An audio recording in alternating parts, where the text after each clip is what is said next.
So I, 30M, have an older half-brother. I'll call him Jerry, 35M. My dad had Jerry with his ex-wife, but he left her when Jerry was just 6 months old.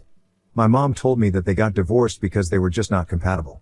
However, my dad continued to play an active role in Jerry's life, and he shared custody of him with his ex-wife. 2 years after his divorce, he met my mom and they were married within a year.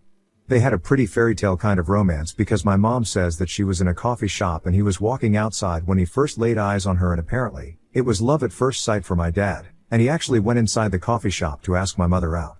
After dating for a couple of months, he proposed, and she instantly said yes, because she knew that he was her soulmate, and they were meant to be together. So far so good, right? Unfortunately, my dad ended up cheating on my mom about a year into their marriage with one of his co-workers. He confessed it to her out of guilt, and my mother decided to forgive him and stay with him. They went for marriage counseling and fixed things.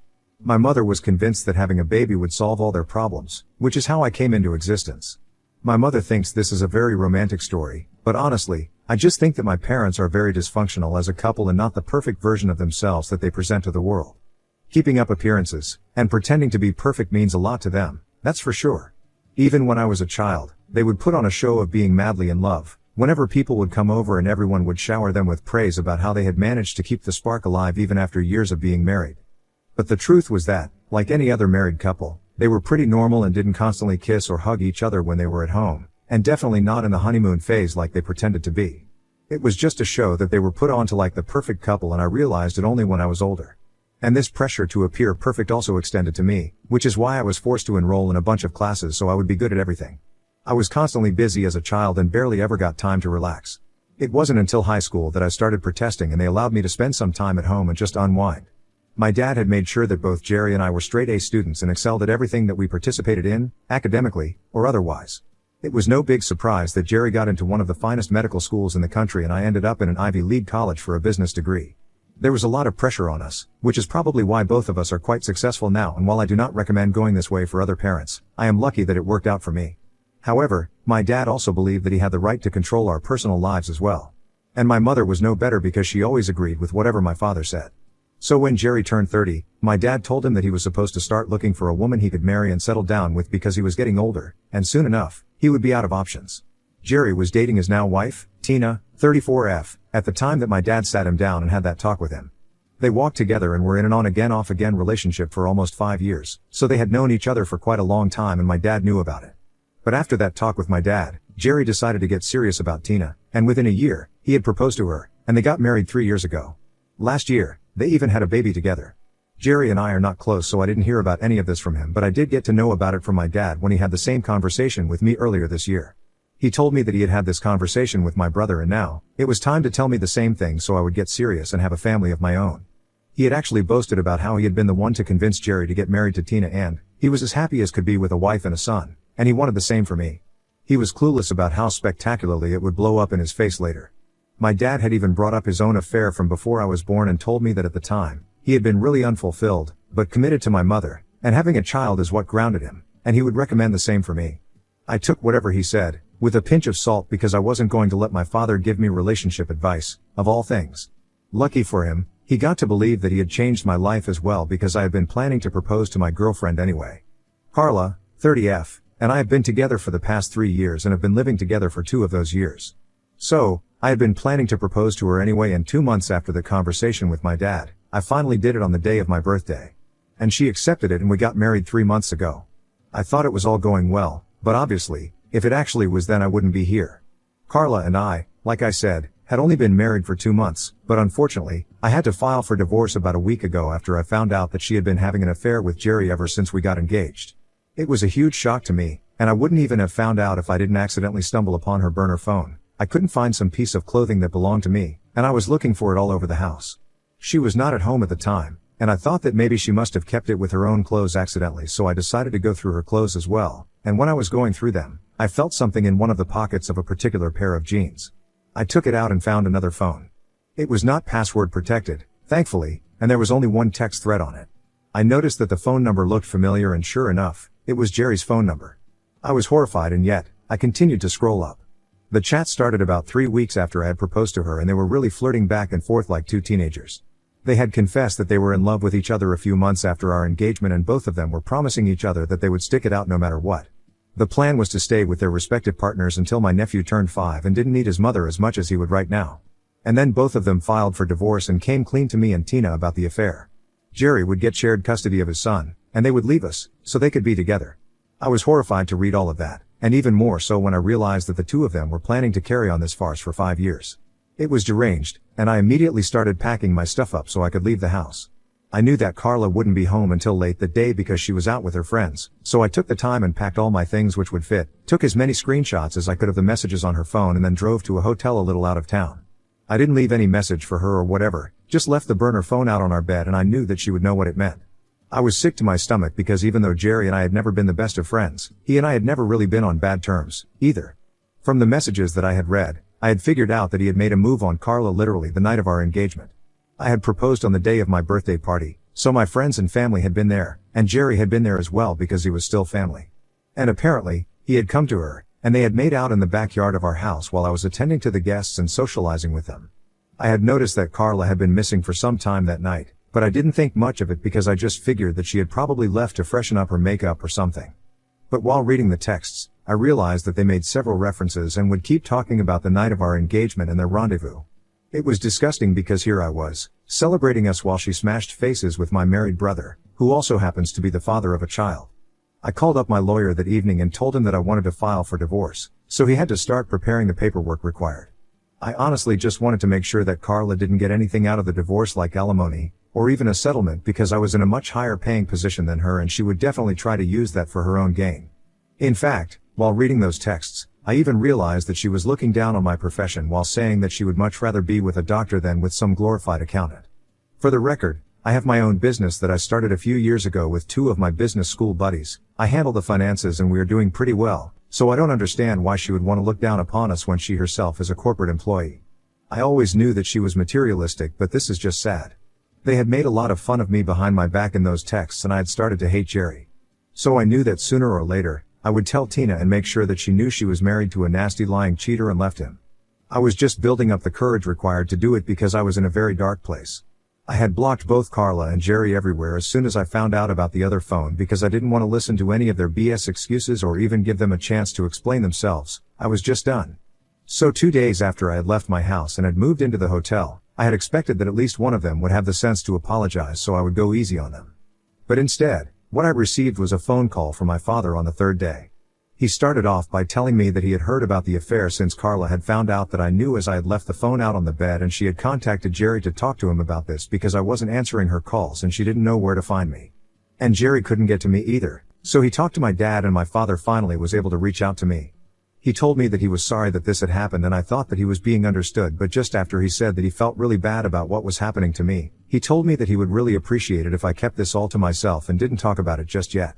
I already knew the answer as to why he wanted that, but I still asked him and decided to record what he was about to say. He told me that he had talked to Jerry and both of them were afraid of the same thing, that I would talk to Tina and tell her about his affair. My dad told me that since I was not willing to speak to Jerry and had blocked him, he felt like it was his responsibility to tell me that neither he nor my mother wanted me to tell Tina about this. They said that unlike me, Jerry had to think about a child, and it would ruin his life if I told Tina that he had been cheating on her with Carla. Tina came from a very well-connected family and it was likely that she would use her power and influence to make sure that she had the most sway in the custody arrangement, and Jerry just couldn't bring himself to accept it. So, through my dad, all of them were requesting me to keep my mouth shut and not tell Tina the truth. They even said that they had spoken to Jerry and had made him promise that he would stop seeing Carla, and if I wanted to, I could patch things up with my wife and make it work because that's what my mother had done and their marriage had turned out to be beautiful, in spite of my dad's mistake. So my parents thought that I should go the same way and forgive Carla and Jerry for their stupid little mistake because both of them were really sorry. I thought it was a bold move for my parents and Jerry to try and convince me that it was not a good idea for me to tell Tina about the affair, especially after he had screwed me over without batting an eye. I couldn't believe that they even had the audacity to expect that I would agree to this, and instantly hung up because I was done recording and I didn't even want to entertain the conversation or dignify it with a response. I was fuming because I knew that my parents had always cared deeply about how they appeared to other people, but this was madness and there was no way that they were actually expecting me to keep my mouth shut. I wish I could say that I was surprised, but the cheating apple doesn't fall far from the cheating tree, so of course, my dad wanted me to keep quiet and not breathe a word of this to Tina so Jerry could get away with all of this. They wanted me to brush it all under the rug and go back to pretending like everything was fine, solely for the sake of keeping up the appearance that we were a perfectly normal and functional family for other people. And to suggest that I forgive Carla and Jerry and patch things up with her so everything can go back to normal and we can carry on like this never happened requires some real guts. I was furious that they had thought that saying this would be a good idea, and in the heat of the moment, I decided to text Tina out of anger and get back at Jerry for what he had done to me. I reached out to her through text and told her everything that I knew, including that Jerry had asked my dad to instruct me to keep all this a secret from her. For good measure, I also added the screenshots that I had taken of the messages that I had found on the burner phone, and then I turned my phone off. I didn't want anybody to be able to contact me because I knew that things were going to go down now and I didn't want any part of it. A couple of hours later, when I thought it was appropriate, I finally turned my phone back on, and I found that it was full of messages and missed calls from my family. Everyone was really mad at me, but I only cared about what Tina had to say about all of this. So the first text that I checked, after turning my phone back on, was hers. She hadn't said much, just said that she was thankful that I had chosen to help her out and tell her the truth and that she knew what to do now. It sounded a little ominous, but I soon found out what she meant by that from the other text messages. Everyone, and by everyone, I mean, my mom, my dad, and a couple of other family members, was clamoring about how Tina and Jerry got into a huge fight after I sent that message and that Tina had left to go live with her parents with their son in the aftermath of the fight. It has also become abundantly clear to me that divorce was very much on the table for them, and Tina might file for full custody, which was not good for Jerry because she would definitely try her best to cut his time shorter with his son, even if he does get shared custody. And I don't know why, but my family is blaming me. If they didn't want any of this to happen, they probably should have taught Jerry not to cheat, but they didn't, so this is on him. I received a lot of angry messages and have been for the past couple of days, ever since I sent Tina that text and she left him. I think it's really unfair that everyone is blaming me, but it's even more unfair to claim that, apparently, I ruined a happy family. I don't even understand where that is coming from because if they were such a happy family, then Jerry wouldn't cheat. But whatever, I know that I'm right, but I still feel kind of weird because I've heard that Jerry is really miserable now and I don't feel comfortable that he might not get full custody. With Carla and I, it's fine because we didn't have kids, but for them, it's kind of different. Ida for telling my brother's wife that he was having an affair with my wife? Update 1. Okay, so it's been close to a week since I sent that message and Tina left the house and things have become relatively quieter now. In the sense that nobody is constantly messaging me and reminding me that this is all my fault. Mostly because I have blocked everyone, I really don't need that sort of negativity in my life anymore. The only person that can still contact me is Carla since I unblocked her because the divorce proceedings are about to begin, but she is using that window to try and talk to me and explain that she wasn't thinking straight and that she is apologetic for cheating on me. I don't know what she hopes to accomplish with this, but it's not really working. I don't feel bad for her, I don't even feel bad about what is happening. I think it's great that she cheated because it just saved me from wasting my time with her. I can't imagine being married to her for a year or more and then finding out that she had been cheating on me all along. Or worse, letting her plan succeed, and then being together for 5 years before finding out that she had been having an affair. I'm trying to put a positive spin on this and trying to come to terms with the fact that she was never the right one for me. Because somebody who can agree to marry me and then go make out with my half-brother, that person can never be my soulmate. I was wrong about her and I'm glad that I was. I'm still living in the hotel, and nobody has been able to find me yet, which is something that I'm really thankful for because I don't know what I would do if they were able to track me down. I know it's only a matter of time before they do find out since there are not many hotels in this area, and they know that I'm not in any of the places in the city. I've been working from here and it's been lonely and strange, but there's not much that I can do about it. The only thing that I hope works out for me is the divorce. She has already been served but she hasn't responded to it yet and I guess she's probably just holding out hope that I might change my mind because of her consistent begging. It's optimistic of her but it's not going to happen. Update 2. Hey, guys. So, 3 days since the last update, and sure enough, my dad and Jerry were able to trace me. They went through every hotel in the city and realized that I wasn't in any of them, so they started looking for me outside of town and found my car in the parking lot of this hotel. I had already informed the front desk staff that if somebody came looking for me, they were not supposed to tell them that I was here, and so when my dad and Jerry confronted them about it, they said that nobody by my name was here in the hotel. But my dad and Jerry had already seen my car in the parking lot, so they knew that the staff were lying and started throwing a tantrum in the lobby itself. They started screaming and hurling cuss words at other receptionists and they were forced to call me down to deal with this mess. Once I came down, security escorted both of them outside, and I went out to talk to them. I had no idea what they even wanted to discuss with me because the damage was already done, and Tina knew the truth. My dad and Jerry told me that they had come up with a solution and a way for me to make up for what I had done. They told me that I was going to be called to testify against Tina in court and all I had to do was say a few things to make Tina look like an unstable wife and mother, which is why Jerry cheated on her, and that way, Jerry would get full custody. They told me that things were not looking good for him because along with the cheating, Tina also had a lot of other complaints against him that made him look like a bad father. Like he was mostly not at home, but now she knew that he was out with Carla. And then there were other things, too, like he claimed that he loved his son, but he would never do anything for him. All the baby duties, like changing diapers and feeding him, fell to Tina, and no matter how much requested him, he would just not do it, because he would always claim to be too tired. Not only that, he would also not do any of the chores around the house, and while she had been fine with doing it all herself before the baby, she couldn't do it anymore and she wanted to just get the heck out of this marriage. And honestly, I don't understand why they thought that telling me this would work. It just convinced me that I did the right thing and that Tina was better off without him. Besides, it was entitled of them to expect any help from me at all after screwing me over. Especially when it came to something like this, they wanted me to lie about Tina, so that they would get full custody. I mean, it was ridiculous to even expect that I would agree to do it. I told them that I didn't want to do it and that they meant nothing to me, so I didn't have to make up for anything. Then I walked away without even bothering to wait for a response because I knew that they could change my mind about this. I also instructed the security person to have them thrown out because I did not want them anywhere here and I mentioned how dangerous they were. So that was enough. They got kicked off the hotel property but I still had to apologize for their behavior. The only reason they didn't get the cops called on them was because they didn't want any bad press associated with them, otherwise, they definitely would have called the police and had my dad and Jerry arrested. Update 3. So it's been 2 days since Dad and Jerry showed up at my hotel. I haven't heard back from them after that but Carla has been texting me a lot more now. We have set the date for the first meeting with a court-appointed mediator, and it's coming up in a week. She isn't even contesting the divorce, so I don't know why she keeps texting me. I haven't even opened her chat because I don't have the bandwidth to deal with all of this drama anymore. I know it'll just be the same old, I'm sorry, I shouldn't have done this to you. If you ask me, it's all BS because if she really was sorry then she would have tried to at least make more of an effort to contact me. She would have called me, at the very least, because she knows that I'm not much of a texting person. Or better yet, she might not have cheated at all if she knew that I didn't deserve this. Up until a few days ago, she was limiting herself to 2 texts per day but right now, she's texting me almost every hour. I just haven't found the energy or mental strength to open the chat and see what she has to say, but I think I'll do it soon because it might be something important. Update 4. Alright, so this update is coming just 2 hours after the last one and I know it's pretty soon but I checked the messages that Carla had been sending to me, and I found out that she had apparently ended things with Jerry. They had a discussion recently, and she found out that for him, things had been purely physical and all the promises that he had made to her were all things that he just said, for the sake of it. She's obviously very disappointed about it, because she, unlike him, but serious about them, had actually started falling for him. She told me that she was very sorry about everything that you had put me through and that to make up for it, she was not going to be contesting the divorce or even trying to get anything as settlement or alimony, because she knew that she didn't deserve it.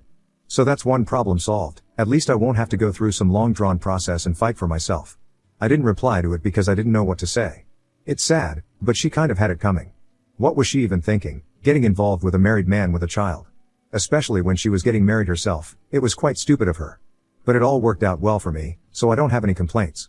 I'm honestly glad that I checked out those messages because this just means that I'll have to work a lot harder on the divorce than I thought I would have to. I forwarded all those texts to my lawyer and even saved them as screenshots, in case I need them later. Update 5. Hey, so it's been a couple of months since I posted here but I have been really busy. The divorce and everything took a lot less time once the waiting period was over and in our state, we only have to wait for 90 days. So once that was over, it was a relatively straightforward process, and Carla only got to keep things that she had bought for herself, while got everything else. I got the house, so I moved back in. She got her car, and since we hadn't been married for a long time, our finances were separate anyway, so there was nothing to do with that. Jerry and Tina are in the middle of their divorce and the custody is getting pretty nasty, from what I heard. It's sad for my nephew, but Tina has told me that I'm allowed to see him. That's a huge victory for me because I really like the little kid and I hope to have one of my own someday and definitely will but probably not with Carla. Anyway, I'm trying to get my life back on track and so far, it's going well. I just hope it continues to go well afterward as well.